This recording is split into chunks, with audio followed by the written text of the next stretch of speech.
Hai, apa khabar semua? Berjumpa sekali lagi untuk mata pelajaran Bahasa Melayu Sekolah Kebangsaan untuk tahun 1. Tajuk hari ini kita akan belajar tajuk lawatan ke Muzium Labuan, muka surat 18, dan kemahiran pada hari ini ialah kemahiran menulis ayat. Mari kita belajar menulis pada hari ini. Sebelum tu kita fahami dulu beberapa tips sebelum menulis ayat. Yang pertama, apabila menulis ayat mestilah ada tanda baca yang betul. Tanda baca yang betul maknanya ada huruf besar di depan dan ada titik di belakang.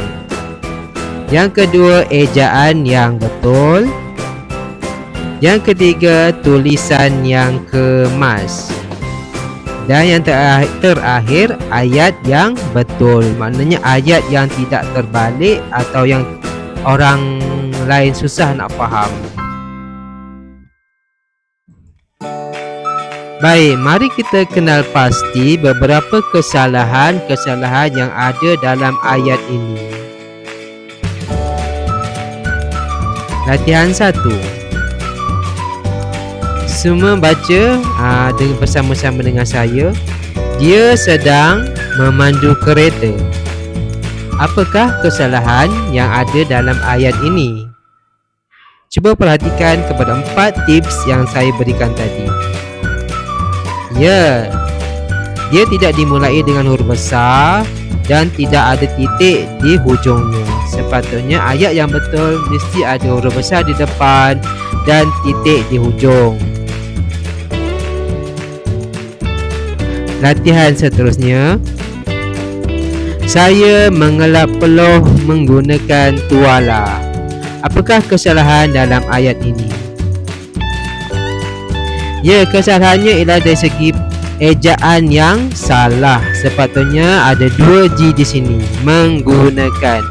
M-E-N-G meng, G-U-G, N-E-N-A, K-A-N kan. Menggunakan. Seterusnya, abang sedang melukis gambar. Apakah kesalahan-kesalahan yang ada pada ayat yang ketiga ini? Yang pertama, tidak ada huruf besar. Yang kedua, ejaan yang salah iaitu melukis, K-I-S sepatutnya, bukan E. Seterusnya, tidak ada titik. Kita telah pun pelajari tips-tips untuk menulis ayat. Mari kita teruskan dengan membaca teks. Mari kita baca dan fahami 4 ayat yang ada di dalam buku teks. Mari baca bersama-sama dengan saya. Arif melawat ke Muzium Labuan. Dia pergi dengan keluarganya. Pameran sejarah sangat baik. Arif dapat melihat senjata dan mata wang lama. Baik, itu ialah 4 ayat yang telah pun kita baca sebentar tadi mengenai Muzium Labuan. Seterusnya, mari kita kenal pasti huruf tinggi, rendah dan tenggelam seperti mana yang kita telah belajar pada pelajaran yang telah lalu. Saya rasa murid-murid masih ingat kan? Huruf tinggi. Sila sebutkan huruf tinggi pada ayat ini. Ya, bagus. Dan perhatikan cara ayat ini ditulis. Ada huruf besar di depan, titik di hujung, dan huruf tinggi dan huruf rendah ditulis mengikut kedudukan garisan yang betul. Seterusnya, kenal pasti huruf tenggelam. Ya, betul.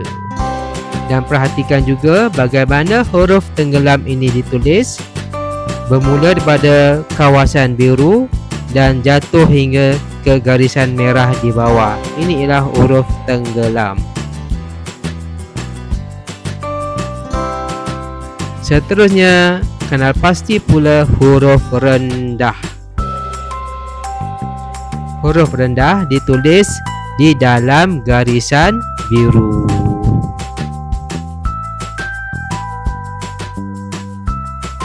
Seterusnya, kenal pasti pula huruf tinggi.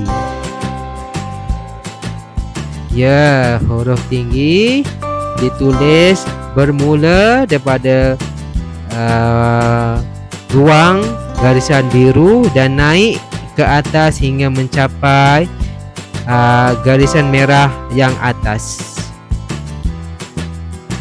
Sila perhatikan dengan betul dan fahami serta ingat bagaimana huruf tinggi, huruf rendah dan huruf tenggelam ditulis mengikut garisan yang betul, dan begitu juga dengan huruf besar di awal dan titik di hujung.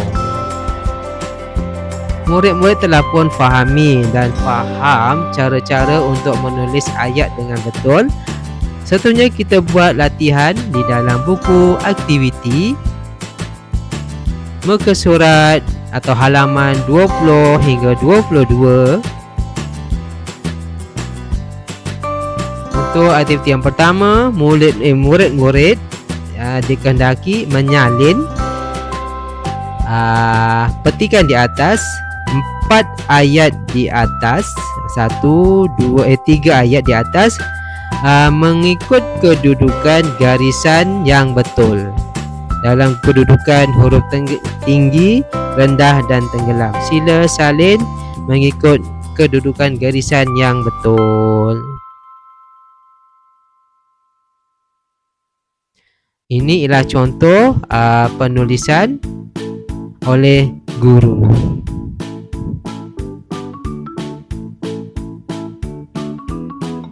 Untuk aktiviti yang kedua, murid-murid perlu lengkapkan ayat dengan jawapan berdasarkan gambar, kemudian salin keseluruhan ayat di bawahnya. Isi dulu jawapan.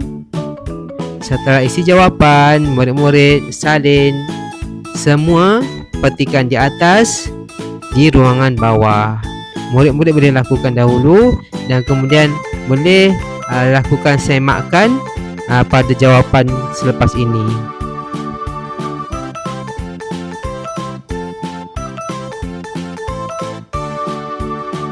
Baik, ini adalah jawapan untuk aktiviti yang kedua.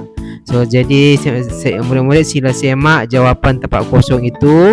Jika ada kesalahan, sila padam, betulkan. Setelah membuat pembetulan, salin keseluruhan petikan di bawahnya. Untuk aktiviti yang ketiga, murid-murid hanya perlu menyalin semula ayat pada petikan di atas. Seperti biasa, pastikan huruf besar yang betul, titik, kedudukan huruf tinggi, rendah dan tenggelam yang betul. Untuk kali ini tidak ada garisan 4. Semuanya dalam satu garisan. Murid-murid perlu menulis di dalam satu garisan. Tidak ada lagi garis 4, tapi murid menulis dalam garis 1. Ini namanya garis 1. Selamat menulis. Inilah contoh tulisan. Di sini kalau kita lihat semua tulisan berada di dalam satu ruangan sahaja, tapi masih lagi ada kita nampak huruf perbezaan, huruf yang tinggi, huruf rendah dan huruf yang tenggelam. Walaupun dia ditulis dalam satu ruangan, tak ada lagi 4 garisan, tetapi huruf tinggi, rendah dan tenggelam tu masih ada. Ditulis dalam keadaan yang sepatutnya lah. Baiklah, kita telah pun sampai ke aktiviti yang terakhir, iaitu aktiviti pengayaan. Kita menguatkan ejaan murid-murid. Yang pertama, sila eja perkataan melawat. Yang kedua, muzium. Yang ketiga, keluarganya. Dan yang terakhir, Sulaiman. Tahniah kerana dapat mengeja dengan betul dan tepat. Itulah tadi pelajaran kita pada hari ini tentang kemahiran menulis. Diharap semua murid dapat menguasai kemahiran pada hari ini. Dan kita jumpa lagi untuk pelajaran yang akan datang. Jumpa lagi.